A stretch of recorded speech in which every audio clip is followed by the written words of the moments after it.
بسم اللہ الرحمن الرحیم۔ رسول اللہ صلی اللہ علیہ وسلم کی نظر میں دنیا کی حقیقت، حدیث نمبر 86۔ وعن عمرو بن شعیب عن ابیہ عن جدہ عن رسول اللہ صلی اللہ علیہ وسلم قال خصلتان من كانتا فيه كتبه الله شاكرا صابرا من نظر في دينه الى من هو فوقه فاقتدى به ونظر في دنياه الى من هو دونه فحمد الله على ما فضله الله عليه كتبه الله شاكرا صابرا ومن نظر في دينه الى من هو دونه ونظر في دنياه الى من هو فوقه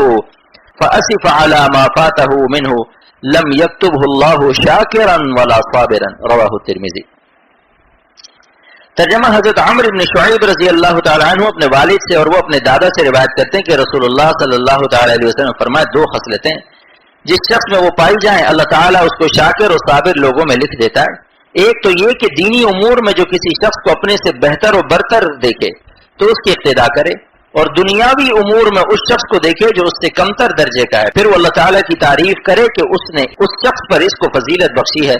اللہ تعالیٰ اس شخص کو شاکر اس لیے کہ اس نے کمتر درجے کے شخص کو دیکھ کر اللہ تعالیٰ کا شکر ادا کیا، اور صابر اس لیے کہ اس نے اپنے سے بالا شخص کو دیکھ کر صبر کیا، لکھ دیتا ہے۔ اور جو شخص دین میں اس شخص کو دیکھے جو اس سے کم ہے اور دنیا میں اس شخص کو دیکھے جو اس سے بالا تر ہے، پھر غم کرے اس چیز پر جو اس سے فوت ہوئی یعنی مال وغیرہ، تو اللہ تعالیٰ اس کو صابر و شاکر قرار نہیں دیتا۔ تشریح: صابر و شاکر کرتا ہے یعنی حق تعالیٰ اس پر عمل کرنے والے کو مومن کامل کرتا ہے۔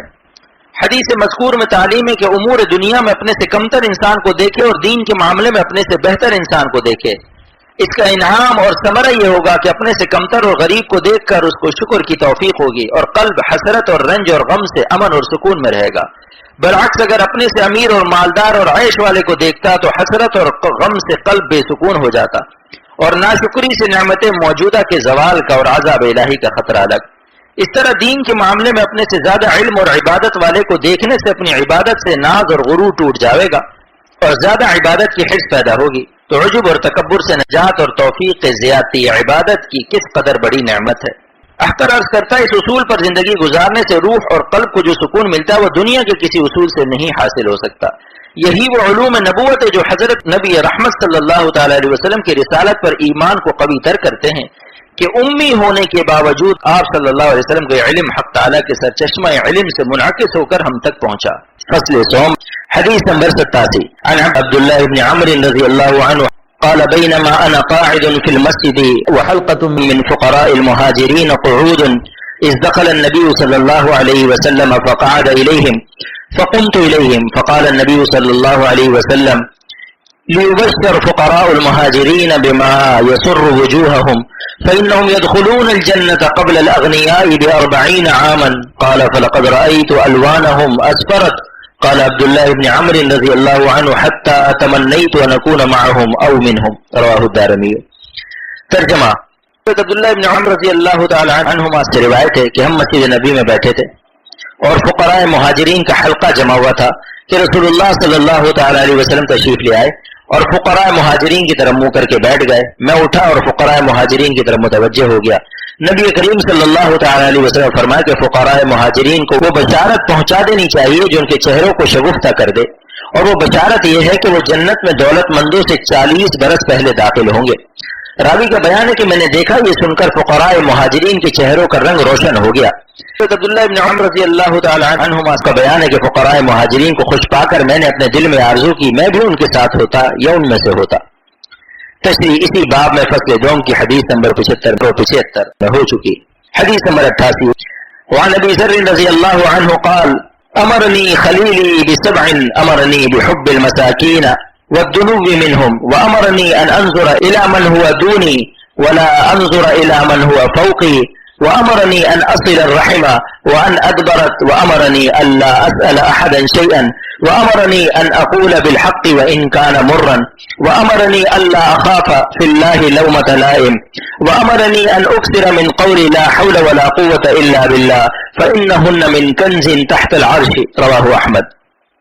ترجمہ: حضرت ابو ذر رضی اللہ تعالیٰ عنہ سے روایت فرماتے کہ میرے خلیل جانی دوست نے مجھ کو 7 باتوں کا حکم دیا ہے۔ حکم دیا مجھ کو یہ کہ میں مساکین سے محبت کروں اور ان سے قریب رہوں، اور یہ حکم دیا کہ میں اپنے سے کم درجے کے لوگوں کو دیکھوں اور اپنے سے بالاتر لوگوں کو نہ دیکھوں، اور یہ حکم دیا کہ میں قرابت داروں سے ناطے بندی کو قائم رکھوں اگرچہ خود رشتہ دار ہی قرابت داری کو منقطع کر دیں، اور یہ حکم دیا کہ میں سچی بات کہوں اگرچہ وہ تلخ ہو، اور حکم دیا کہ میں امر بالمعروف اور نہی عن المنکر میں کسی کی ملامت سے نہ ڈروں، اور یہ حکم دیا کہ میں اکثر لا حول ولا قوت الا باللہ کہتا رہوں۔ یہ تمام عادتیں اور باتیں اس خزانے کی ہیں جو عرش الہی کے نیچے ہے۔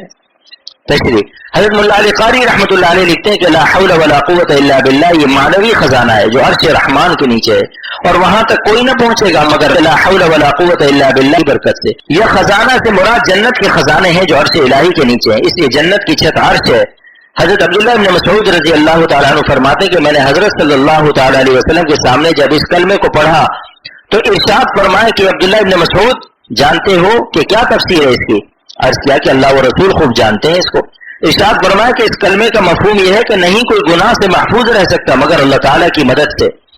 اور نہیں کوئی نیک عمل ہو سکتا مگر حق تعالیٰ کی مدد سے۔ انتہا۔ مشائخ شاذلیہ قدس اللہ اسرارہم نے اپنے طالبین کو وصیت فرمائی کہ اس کلمے کا زیادہ ورد رکھیں، اور فرمایا کہ توفیق عمل کے لیے اس سے زیادہ بہتر کوئی کلمہ نہیں۔ اختر مؤلف عرض کرتا ہے کہ ہمارے شیخ رحمۃ اللہ علیہ لا حول ولا قوت الا باللہ کا ورد طالبین کو بہت تاکید سے بتایا کرتے تھے، اور فرماتے تھے جب تک بندہ اپنی طاقت پر نظر رکھتا ہے حق تعالیٰ کی مدد نہیں آتی، لیکن جب کہتا ہے لا حول ولا قوت الا باللہ تو گویا اس کلمے سے اقرار کرتا ہے میں ضعیف ہوں اور میرے اندر گناہوں سے بچنے کی طاقت اور نیک اعمال کرنے کی طاقت آپ ہی کی مدد سے آئے گی۔ ہم ضعیف ہیں،